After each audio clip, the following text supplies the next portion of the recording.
Well, okay, the big difference, okay, in French cooking, if you go to cookbooks that are 300 years old or older, pre-Escoffier cuisine, pre-Escoffier, pre-Carême, Antonin Carême, all the food is Chinese. Because the French occupied China.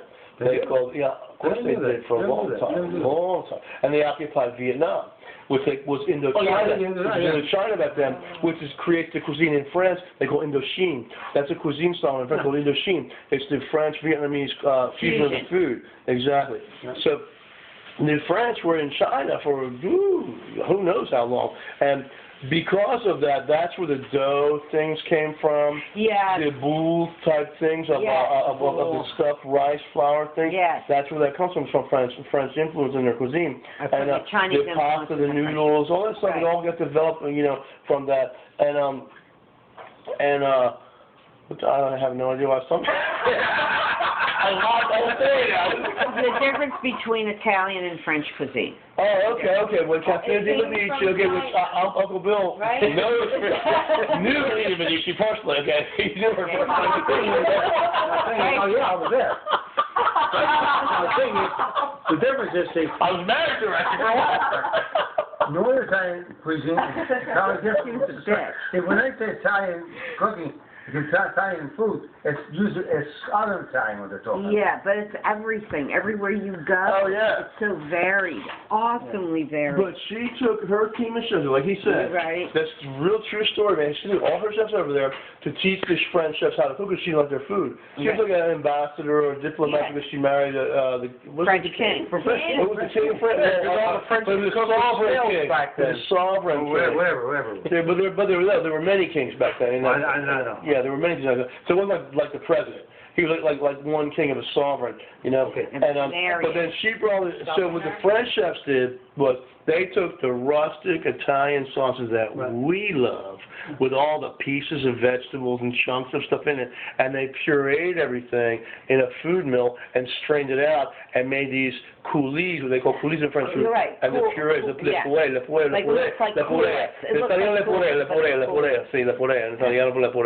and they made these puree sauce. What?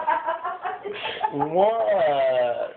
I was just listening to you. You talk so fast. And they made this, so all this became purees. It sounds silly tempo. It was No, that's Spanish tempo. The Italians do it. You ever hear the old people talk in the old neighborhood? Go, please. I know the Italians speak fast, but not in Spanish. Well. But machine gun. This is true. Oh shit, that's funny. Yeah. So that was the modern French cuisine that took the transition over, and then Escoffier and Carême, Antonin Carême. Antonin Carême was the classic study of the homeless boy who had his face pressed against the patisserie window. French thing, he was looking for food, and the guys used to throw him bread, day-old bread, and something to eat. He lived in the streets. He lived in the streets. The guy who owned the restaurant took him in. Right. And he liked him, and he taught him how to cook. He made him a scullery boy. They call him marmiton in French. A marmiton. Marmiton's the guy who stirs the big sauce pots and and he skims the fat off the top. Right. And that's what they call dépouiller la sauce. Is to skim the fat. He was that guy, and then he let him sleep on the flour sacks in the kitchen. This kid developed such a craze for the French cuisine and excelled so fast and quickly, and was all of a sudden with the chefs, cooking with the chefs and learning things from them. He just a French kid. From the streets, like Oliver Twist kind of story. Yeah. Oliver Twist, And so the owner took such a liking to this boy that he put him in architectural school. He became an architect. Now, there's a thing called a croquembouche in French food. Okay, all of the things you see that go like this in French food, that go high to the ceiling, is all from Antonin Carême because he had a degree in architecture.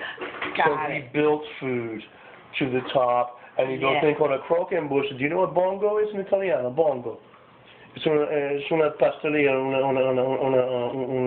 un dolce. Well, it's sweet. Una dolce, sì, una dolce. Is it like a dessert? Yeah, it's a bongo. It's what they call profiterole. Oh, yeah. Profiteroles? I Okay, know. that's a French word, though, I profiterole. know. But we call them bongo in Italian, bongo. It's Right. it's a cream puff. It's like a little cream Oh, the puff. cream puff. The little balls. It's like a cream puff. Fruity. And they have a chocolate sauce like an eclair, Yes, Well, yes, I cream know. puff. But it's a ball. It's a cream, like a, I oh, not yeah. know. Yeah, Yeah, Well, it's yeah, mostly yeah. hotel and They restaurant had food. cakes when I was in Rome with them all over Right, the cake. exactly. Yeah. They call Oh, it they were bongi. Bongi is more than Yeah. one. Bongi, Right. bongi is one. Really fluffy. Oh, they're just It's delicious. unbelievable. They're just delicious. Oh my and God. Antonin Carême was the first one to make the croquembouche, which means some kind of tree. Bouche is tree, and croque is fried.